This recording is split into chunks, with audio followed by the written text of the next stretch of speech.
Coronary angiography. Coronary angiography हृदय की मांसपेशियों में मौजूद रक्त वाहिकाओं में ब्लॉक की पहचान करने की प्रक्रिया है, जो कोलेस्ट्रॉल या कैल्शियम ब्लॉकेज हो सकते हैं, और ये हार्ट अटैक या एंजाइना का कारण बन सकते हैं। अतः इनकी समय रहते पहचान करनी चाहिए। एंजियोग्राफी को मेडिकल भाषा में कोरोनरी आर्टरी एंजियोग्राफी (सीएजी) कहा जाता है। क्या होता है एंजियोग्राम टेस्ट?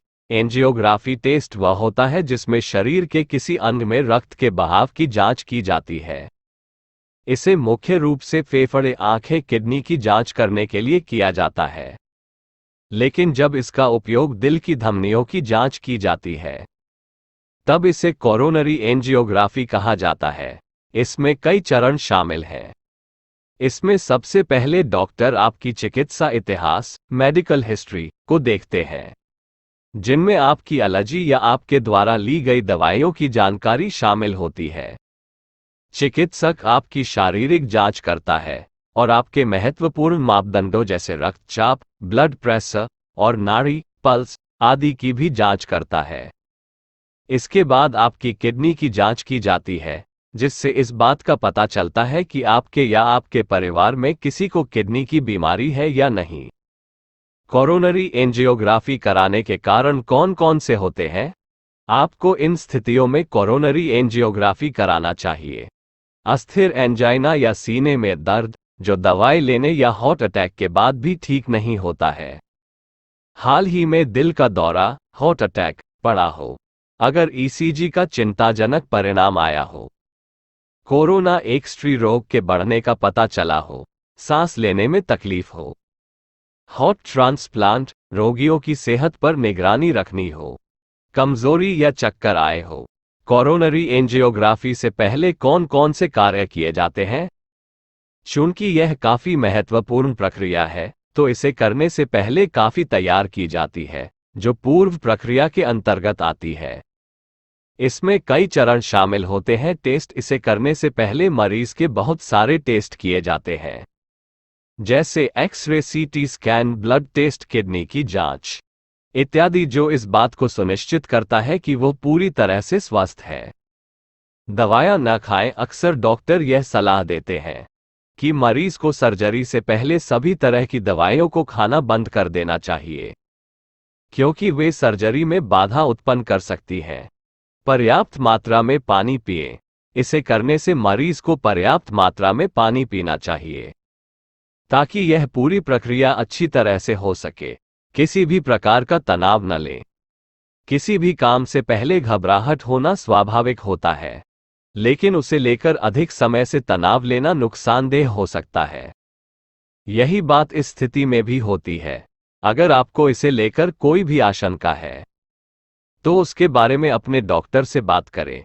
कोरोनरी एंजियोग्राफी को कैसे किया जाता है?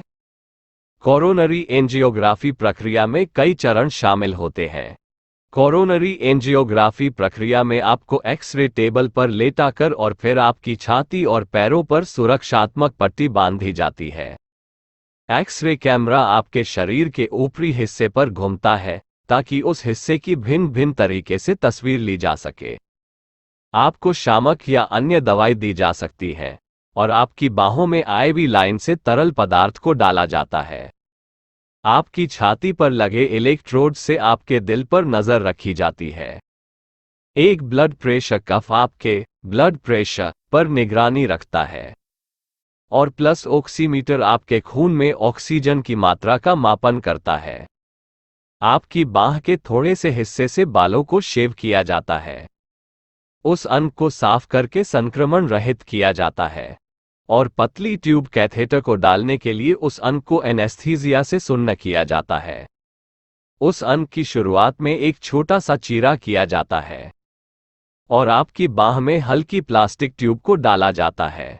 एक पतले कैथेटर को आपकी रक्त वाहिनी में डाला जाता है, और उसे ध्यानपूर्वक तब तक हिलाया जाता है जब तक यह कोरोनरी धमनियों में न पहुंच जाए। उसके बाद कैथेटर से विपरीत पदार्थ को डाला जाता है, और इससे गर्माहट और हलचल हो सकती है। डाई को एक्स-रे इमेज में आसानी से देखा जा सकता है। आपकी रक्तवाहिनी में डाई से बहाव को निरंतर रूप से डॉक्टर द्वारा देखा जाता है ताकि धमनी में किसी ब्लॉकेज या संकीर्ण हिस्से का पता लगाया जा सके।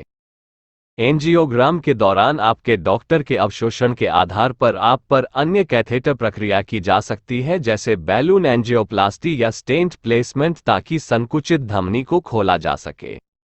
एंजियोग्राम की प्रक्रिया में लगभग 1 घंटा लग सकता है, लेकिन अगर इसमें अन्य कैथीटराइजेशन प्रक्रिया की गई है तो इसकी तैयारी और बाद की देखभाल करने से इस प्रक्रिया में थोड़ा और समय लग सकता है। कोरोनरी एंजियोग्राफी के बाद कौन कौन से कार्य किए जाते हैं?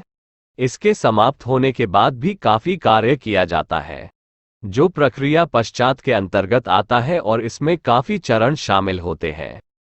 जब एंजियोग्राम पूरा हो जाता है, कैथेटर को आपकी बाहों से हटा दिया जाता है और उस चीरे को हाथ के दबाव क्लम्ब या छोटे प्लग से बंद कर दिया जाता है।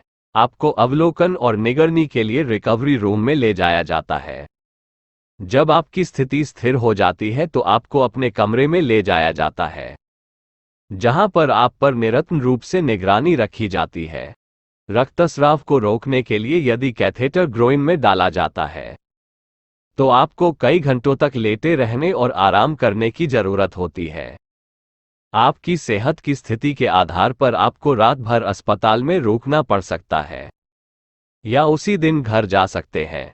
आपके शरीर से डाई को निकलाने के लिए आपको पर्याप्त मात्रा में तरल पदार्थ पीना की सलाह दी जाएगी।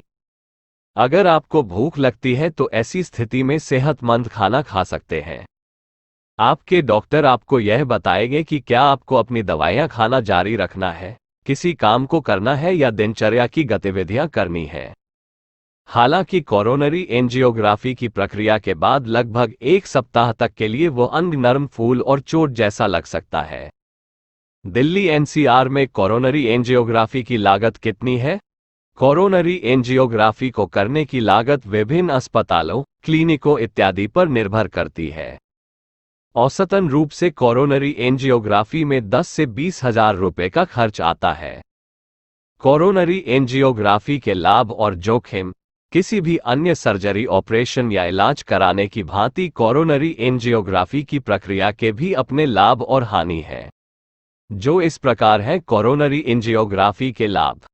कोरोनरी एंजियोग्राफी हृदय स्वास्थ्य संबंधी किसी भी तरह की परेशानी का पता लगाने का सबसे अच्छा तरीका है। सीटी एंजियोग्राफी कराने के लिए किसी भी अस्पताल में भर्ती होने की जरूरत नहीं होती है, बल्कि इसे एक लैब में किया जाता है। कोरोनरी एंजियोग्राफी को शरीर के जिस अंग में किया जाता है वहां पर कैल्शियम बढ़ने की काफी संभावना होती है। इससे आप खुशहाल जिंदगी फिर से जी सकते हैं। जोखिम। Side effects. कोरोनरी एंजियोग्राफी प्रक्रिया के जोखिम हो सकते हैं। किडनी की बीमार होने की संभावना बढ़ सकती है। सीने में दर्द या सांस लेने में तकलीफ होना। कैथेटर वाली जगह से खून आना। आपके शरीर में किसी तरह के संक्रमण जैसे लालिमा, पानी निकलना या बुखार इत्यादि का होना। इन दिनों दिल की बीमारियां जैसे coronary disease, high blood pressure, heart attack इत्यादि काफी फैल रही है, जो मुख्य रूप से प्रदूषण, खान पान में बदलाव इत्यादि के कारण बढ़ रही है। क्या आप जानते हैं एंजियोग्राफी से जुड़ी ये 7 जरूरी बातें? ज्यादातर लोग यह सवाल पूछते हैं कि एंजियोग्राफी से पहले उन्हें किस प्रकार की दवाइयों का सेवन रोक देना चाहिए। तो अगर आप डायबिटीज की कोई दवा खाते हैं तो आपको एंजियोग्राफी वाले दिन उन्हें नहीं खाना चाहिए। लेकिन अगर आप खून को पतला करने की कोई दवा खाते हैं तो उन्हें खाते रहें। अगर आपकी एंजियोग्राफी होनी है तो आपको 2 घंटे पहले से कुछ भी नहीं खाना है। इसलिए एंजियोग्राफी वाले दिन सुबह हल्का नाश्ता करें। आमतौर पर एंजियोग्राफी में 15-20 मिनट का समय लगता है, क्योंकि इस प्रक्रिया में केवल इस बात का पता लगाया जाता है कि कहीं दिल में किसी प्रकार का ब्लॉकेज तो नहीं जो रक्त के प्रवाह में रुकावट डाल रही हो। इसलिए इन बातों का पता लगने से आप आगे की जांच और प्रक्रिया के लिए तैयार रह सकेंगे। एंजियोग्राफी के दौरान आपको कोई लोकल एनेस्थीसिया दिया जाता है। इसका मतलब है कि मरीज को पता होता है कि उसके आसपास क्या हो रहा है, जबकि सामान्य एनेस्थीसिया में मरीज को पता नहीं चलता कि उसके साथ क्या हो रहा है। इसलिए तब तक डॉक्टर से एंजियोग्राफी के लिए न कहें जब तक कि आप पूरी तरह तैयार न हो। एक बार एंजियोग्राफी हो जाने के बाद अगर डॉक्टर एंजियोप्लास्टी करने की बात कहे तो उसी दिन करा लेना ठीक होता है। ऐसा इसलिए क्योंकि आपके दिल में दोनों बार ट्यूब डाली जाती है और एंजियोप्लास्टी के समय इस ट्यूब में से केवल एक वायर गुजारा जाता है। अगर किसी कारणवश मरीज या उसके परिवार का कोई सदस्य इस प्रक्रिया से मना कर दे तो ट्यूब निकाल दी जाती है और मरीज को घर भेज दिया जाता है। मरीज को बाद में बुलाया जाता है और फिर एक बार ट्यूब डाली जाती है, जिसका मतलब है कि मरीज को उसी प्रक्रिया से दोबारा गुजरना पड़ता है।